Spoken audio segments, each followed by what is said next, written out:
Today's show is brought to you by homebrewsupply.com. Homebrew Supply has your favorite recipes, clone kits, ingredients, and draft equipment in stock and shipping out same day on orders placed before 11 a.m. Central. Everyday low pricing plus everyday flat rate $8.99 shipping makes Homebrew Supply your source for your home brewing needs. Go to homebrewsupply.com, use the promo code HHH, and you'll receive 5% off your order. Some exclusions may apply. See store website for details. Entertaining shows with content that spreads information and sparks discourse throughout the community. This is the Pearl Media Network.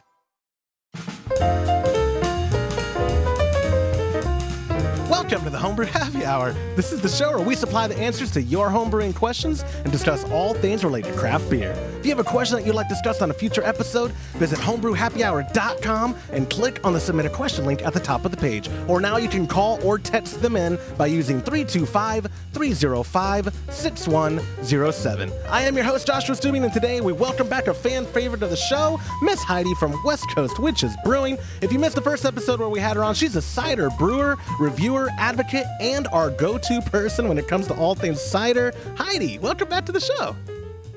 Yay, thank you. I don't know why my voice just did that. That was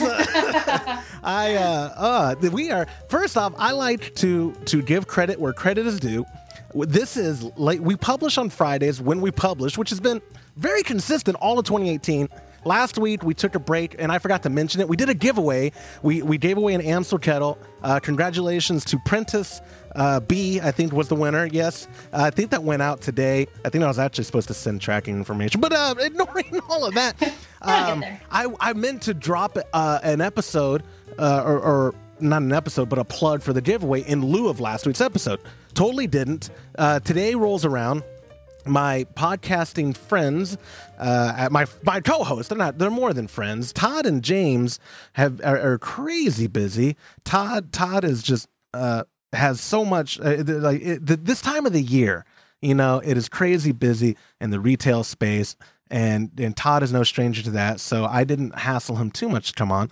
James has so much going on too with CM Becker, and I was going to do an episode with Joe from Homebrew Supply. We're going to kick off the year, and he got sick on me last minute. I mean, I'm driving. This is Thursday, January the 3rd. Happy New Year! And I am driving, and right before I got on the road, I texted you. I said, Heidi, I know it's last minute. I am so sorry to do this to you. Could you save the day and do an episode with me so I don't have to do this on my own? And you said absolutely. You didn't even negotiate. You could have gotten money, products out of me or anything. You didn't even. I probably should have bargained a little harder. That's right. I guess I'm your, what do you call that, a pinch hitter now? That's right. Hey, though, it worked.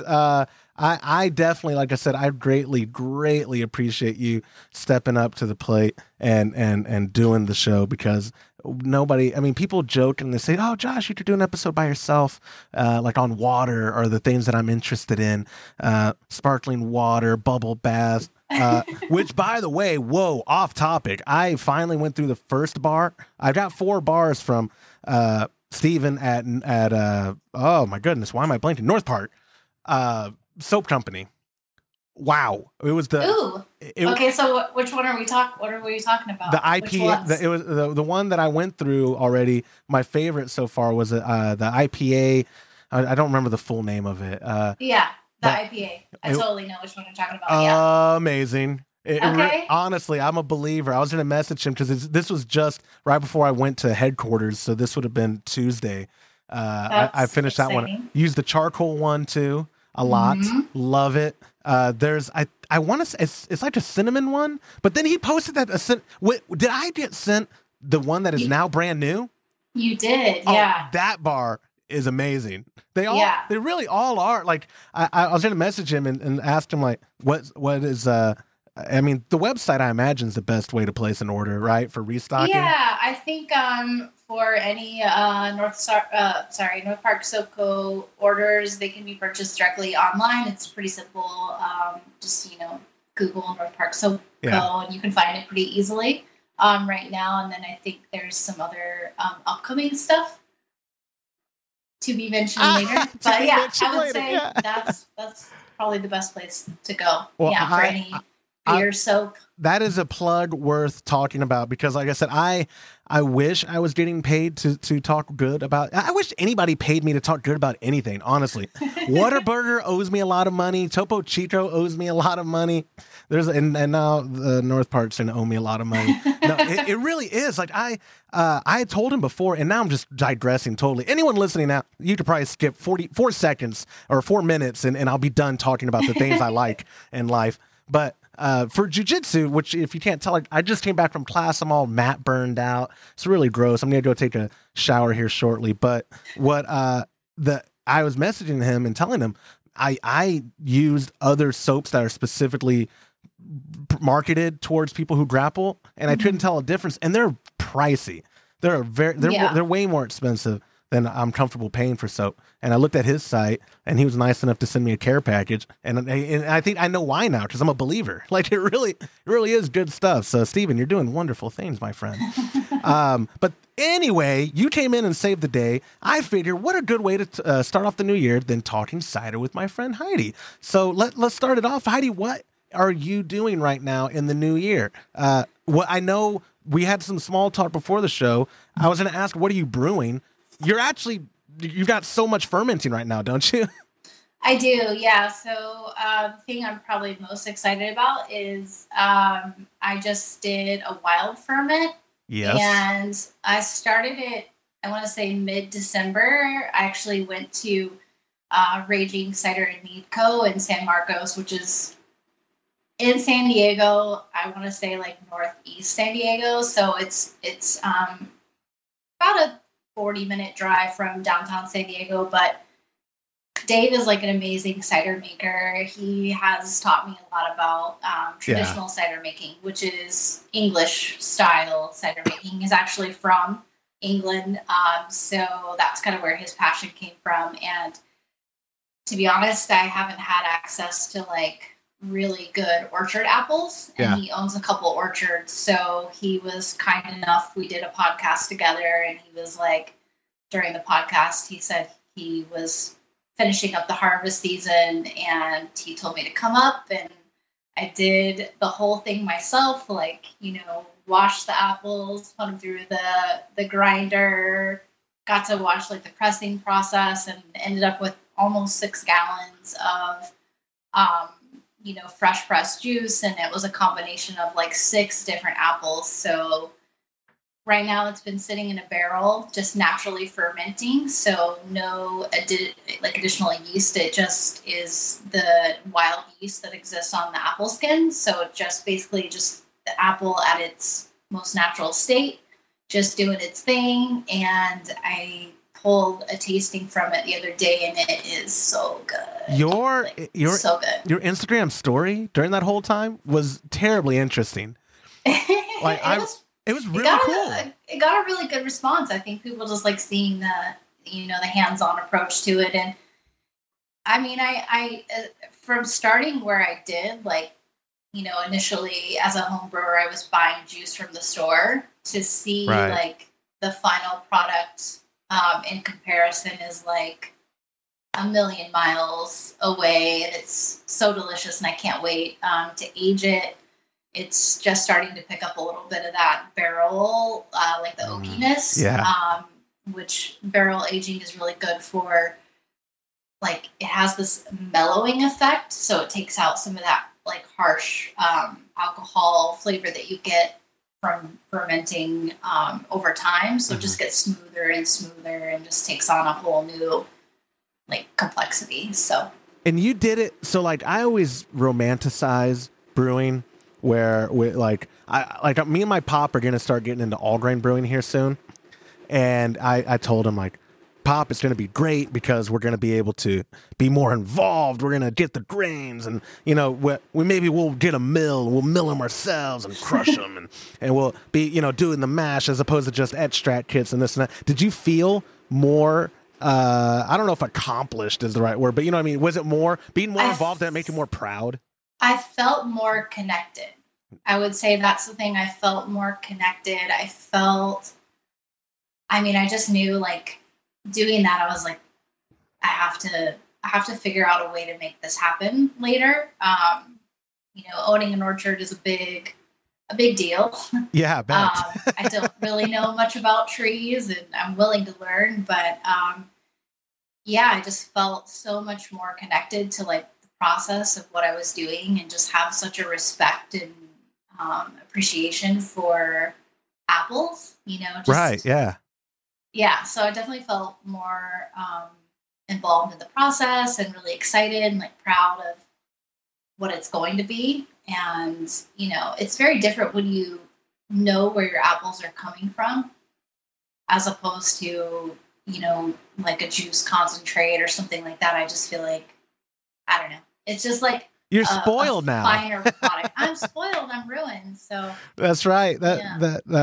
Here's well, as you were saying that, I was thinking by using juice that you just buy, right? Like is how I would do it, because I'm lazy and don't have easy access to just getting apples or right, not fresh, like picking them myself. Yeah. Is that like the extract equivalent for beer brewers in regards to like skipping the malting process and getting, using dry malt extract or liquid malt extract? Would you call that the equivalent of extract brewing in the cider world? So I don't speak beer very well, but I would assume, yeah, that it's similar. Yeah, it's just a faster process. Like it cuts out a lot of the extra work, and you had me takes there. out a lot of the guesswork. So you won me at took out a lot of work. Yeah. Todd can vouch for that when he comes back. He'll say, "Oh yeah, that sounds just like Joshua." Yeah, I wanted to, it's the new year. We haven't done our 2018 recap show, and honestly, we're probably listeners, I hope y'all just forget about it, because Todd, I think he's out of town next week, and I really wanted to talk to him. So now you're gonna have to oblige me. One of the things we were gonna talk about was our 2019 like brewing goals.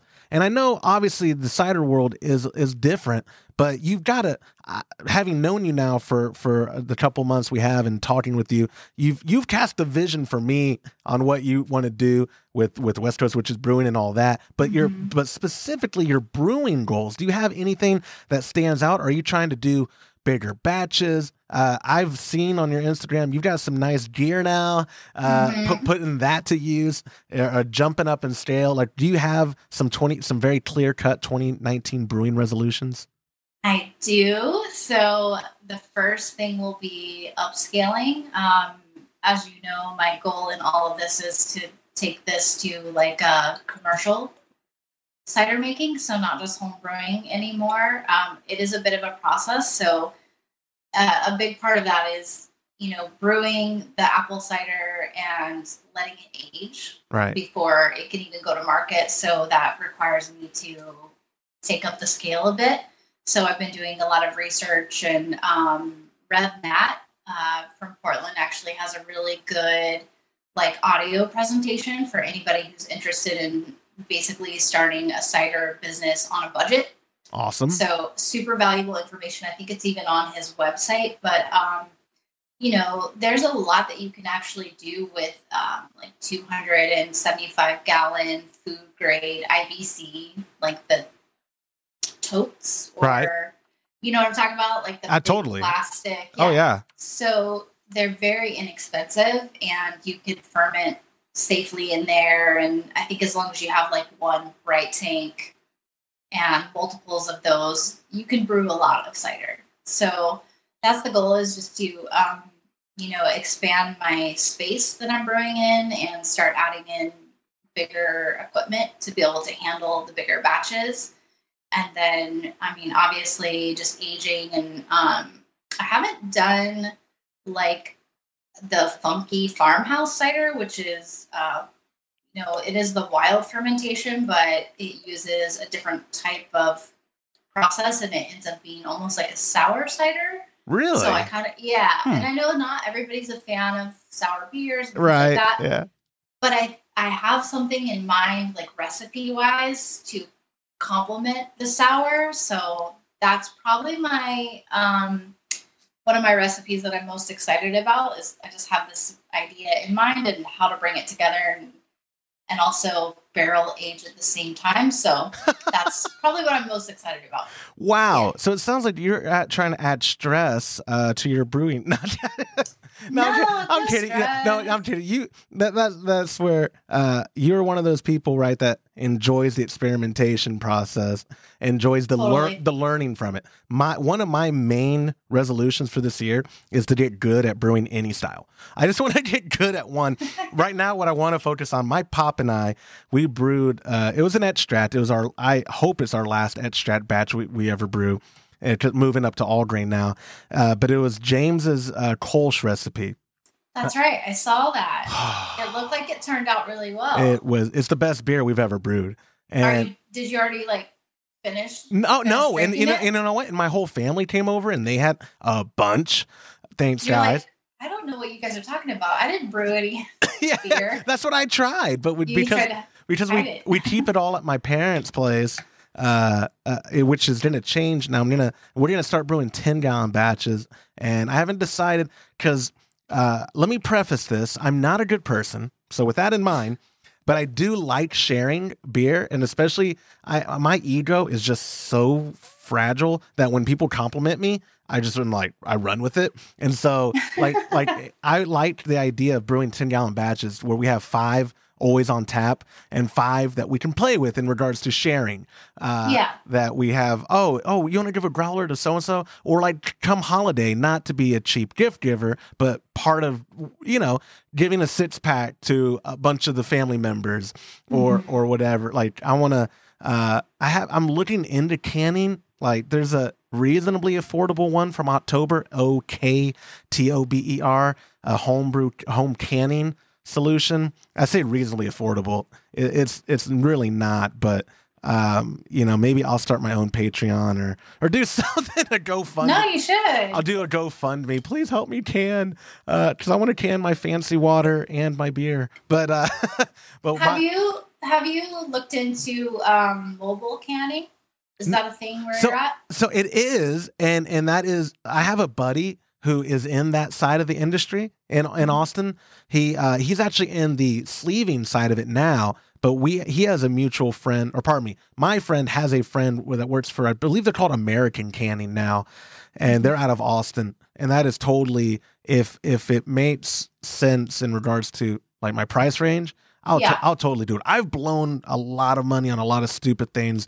People close to me can attest to, my wife specifically. If this every time, here's getting some house cleaning out of the way, because I had no less than, it was a lot. It was almost 50 people have asked me, hey, sometimes you have a green curtain behind you. What's up with that? I have it because my office is a wreck sometimes, and I'm hiding it from y'all. I just assumed it was a green screen. Throw myself out of there. So you want to hear behind you? The dorky side of me? I used to stream on Twitch, and that's what this was for, was to superimpose me in the corner when I'm talking trash to 11-year-olds on Battlefield. Oh, you killed me, but your mom sucks, or whatever I'd say. I don't know. And it was FIFA too. I would get murdered at FIFA. I never published those episodes, but yeah. Back to the kegging and the sharing of beer. When my family came, and hearing them, you could tell when people are genuine with the words that they say. When, oh yeah, Josh, good beer, and then they open up the Shiner Bock or whatever's in the fridge.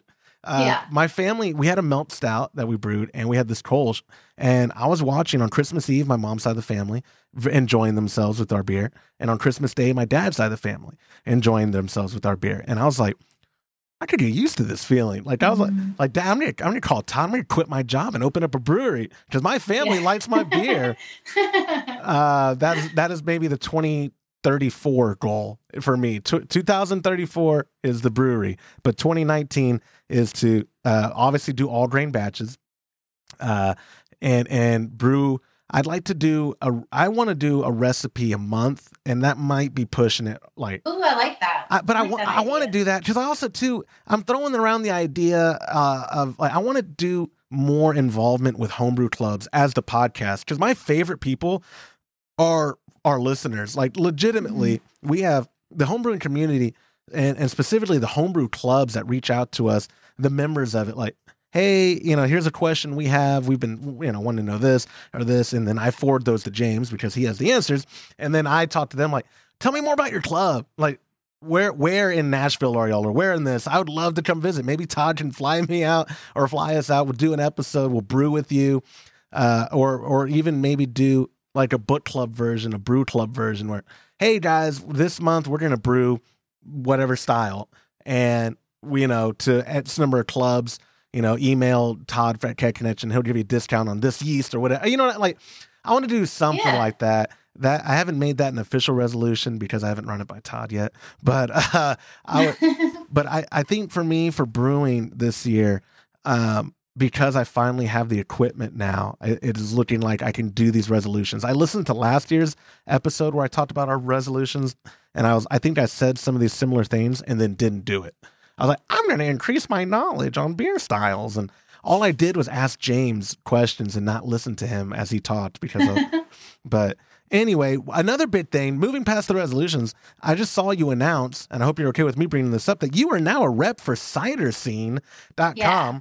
I'm ignorant to cider, but I looked them up and they seem to be just exploding in regards to online presence. Cider in general is just exploding. But tell us more about what is Cider Scene and what are you going to be doing with them?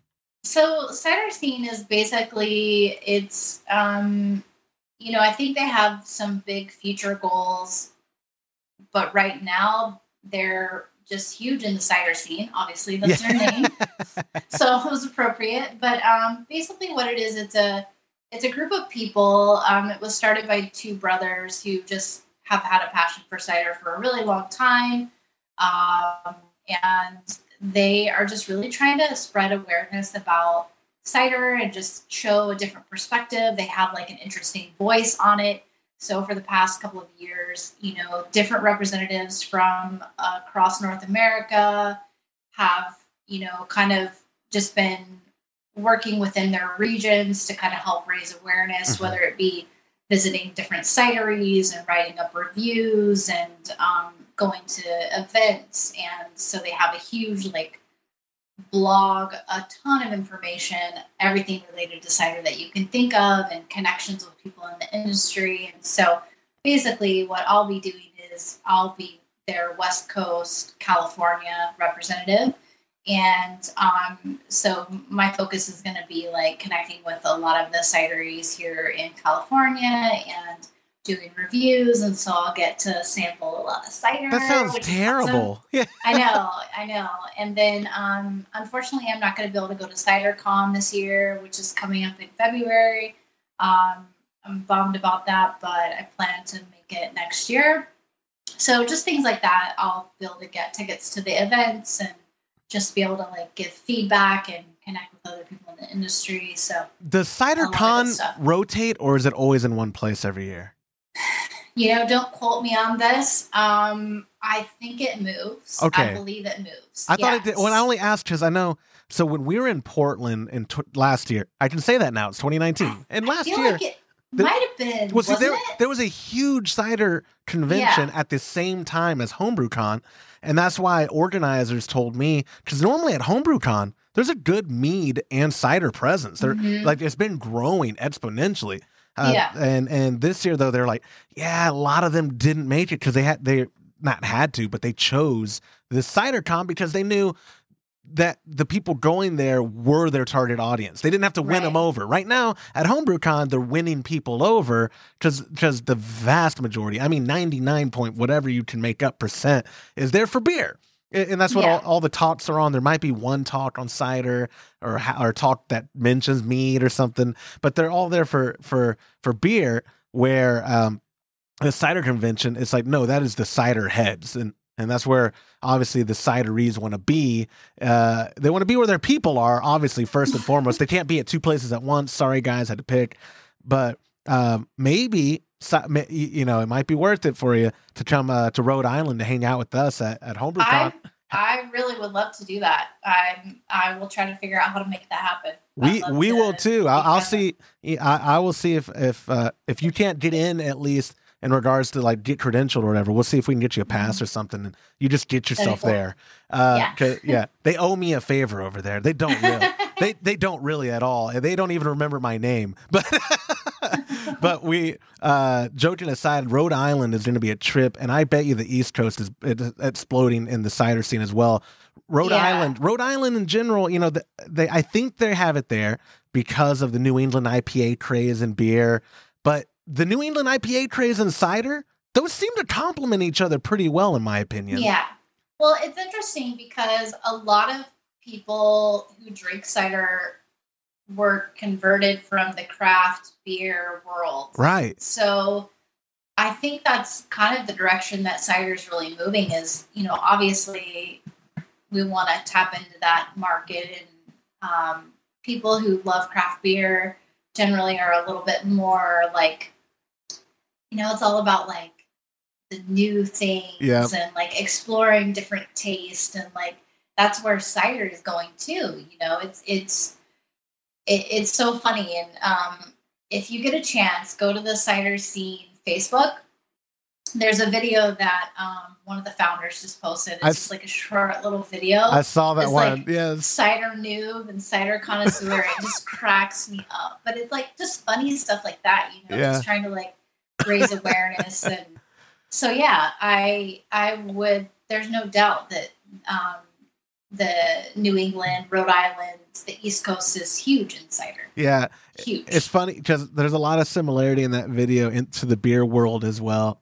Where, I mean, God bless the beer snobs that are like, and I say snob in the wrong way because the connotation people have when they hear beer snob is like, oh, I'm judging you for drinking that Michelob. Here, have a pumpkin.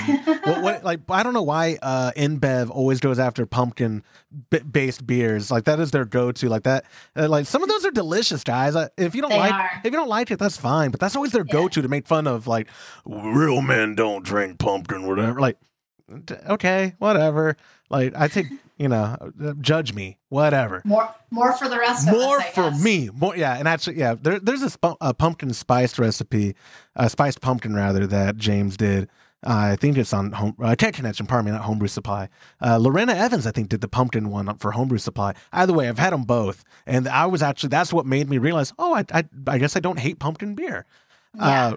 But I do like the beer, like the ones who tell you, like James, he's my favorite beer snob. And again, I'm using the word wrong, but he tells me why I'm enjoying the beer. And that's a good feeling because it'll be like, the tannins that are expressed during the fermentation process and this and that, or, you know, this is what you should be tasting. That mouthfeel, I created that. You know, some people use this to do that, but I did it in the, you know, the cold crash process, or the diacetyl rest did this and this. And I'm just like, we should be recording this for an episode. Yeah. Like you are... No, I love it. I think it's just, for me, it's passion. Yes. You're hearing someone be really passionate about something and wanting to dive deeper in knowing why this does what it does and how it does what it does. So I have a lot of respect for that. Totally. I love it too. It really is like seeing, and that's why I love HomebrewCon. Is those are the most passionate homebrewers in the world, because they made that trek, right? Unless even the ones that live in those cities, like they always pick very beer centric cities, so you're always getting beer heads anyway. And homebrewers, they're my favorite passionate crowd. And I hang around. I don't know. In jiu-jitsu, the people that are passionate about there are in super good shape, and so I get jealous about that. Video gamers, their passion is just yelling at each other. But yeah, homebrewing passion, that's where it's at. I love it. I did before we wrap up the show, I did want to mention too, I just saw released with a slew of people in the cider industry. Is it Forbidden Fruits 2019? Is that what it's called? Yeah. I love it. So it is a calendar. You can go to Instagram.com/West Coast. Is it West Coast Witches Brewing is the Instagram handle? And they can message you for more information on getting it. But you've posted about it plenty of times. Your pictures came out wonderful. Oh, I don't know how y'all did that smoke effect in the background. Was it a smoke bomb? So yeah, it's like a smoke bomb. It's like a tube and it has like almost like a grenade pull, and then when you pull that pin or whatever, it just like goes. So you had to be like, take the pictures. Yeah. So and then I was trying not to like suffocate at the same time. Minor detail. The pictures you don't see are like what happens afterwards when all that smoke finally like engulfed you. You know, yeah. But you can't wear. You have to wear like dark colored clothing too, because otherwise you'll be like covered in the it came out wonderful, and you were the mastermind behind it. I mean, and I'm so impressed. Because you planted the seed with, I following your Instagram, you planted the seed. It's like December the 5th or something. Oh yeah, it was last. But it was wonderful how it came together. Because you get responses like I don't. Like I can tag someone and be like, "Hey, so and so homebrewer, what do you think about doing an episode with us?" 3 months goes by and they'll message and be like, "Did you talk to me?" Like that was a while ago. Yours came like that. It was wonderful. It was some work, you know. It's definitely work to try to arrange 11 wonderful women besides, you know, plus me. Yeah. To get everybody to be able to get those together, like I have to give credit for them coming through when I did approach the subject really last minute. And you know, I have people in Canada and New York and Chicago and areas where it's really cold, and so they all stepped up and did their photos. And yeah, so it was just people, like a lot of women in the cider industry, cider reviewers and cider lovers, just people who love to drink cider, and home brewers and people who actually work in commercial cider. Right. So it's just a fun way to like share the love for what we do, and you know, just have fun like exploring our feminine beauty. And you know, we see the beer calendars all the time, so it's like it's time for us cider ladies to have fun, and it just helps us get our name out there. Absolutely. You know, it came out very well. And I think last time you and I talked on the episode you were on, I had mentioned doing a calendar of my own, but Todd shot that down quick. Oh man. He said, I would buy that. Yeah, you say that. I would. You say that. It would be one of those gag gifts that people get. Like I don't know if Spencer Gifts is a thing nationally, and I don't even know if they're a thing anymore. When I was a teenager, we would go to the mall and go in Spencer Gifts and buy the fart presents and the things. Exactly what you're talking about. Yeah, that's what our calendar would definitely look like. And James is the best looking one of the bunch, and handsome James won't be a part of it. So what's the point? But y'all's calendar, no joke, like it was well done, and I was very impressed with how, like I said, it's easy to have an idea. I have a gazillion of them any given day.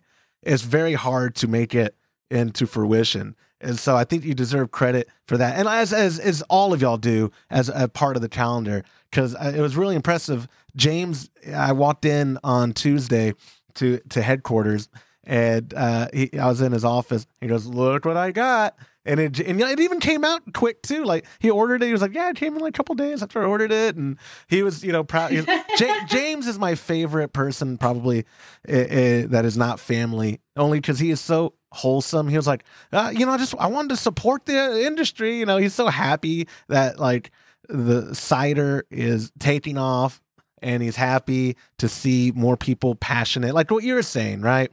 James is a wholesome, happy guy for people who have passion for. It's not beer, but he's okay with that. You're fermenting something, and that's what matters to him. Yeah, we've connected too through social media, and he's always very like supportive, and so I really appreciate that.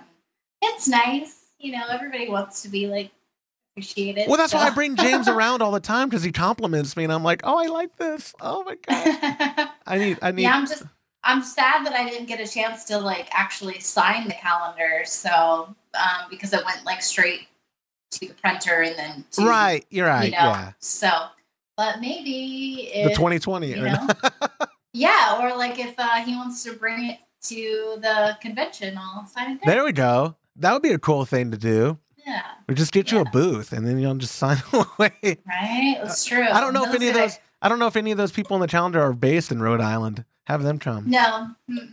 There's quite a few on the East Coast, but not in Rhode Island.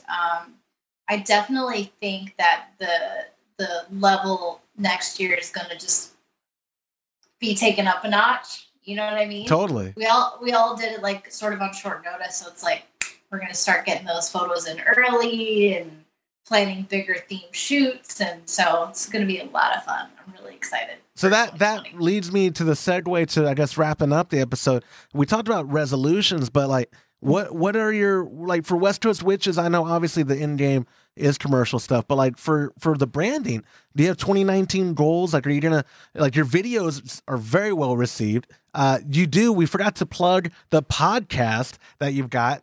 That you have a lot like coming down the pipeline.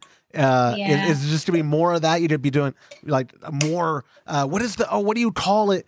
Tipsy cider tasting. Tipsy cider. I love that. Like, is there more? Can we expect more of that from you down the pipeline in 2019?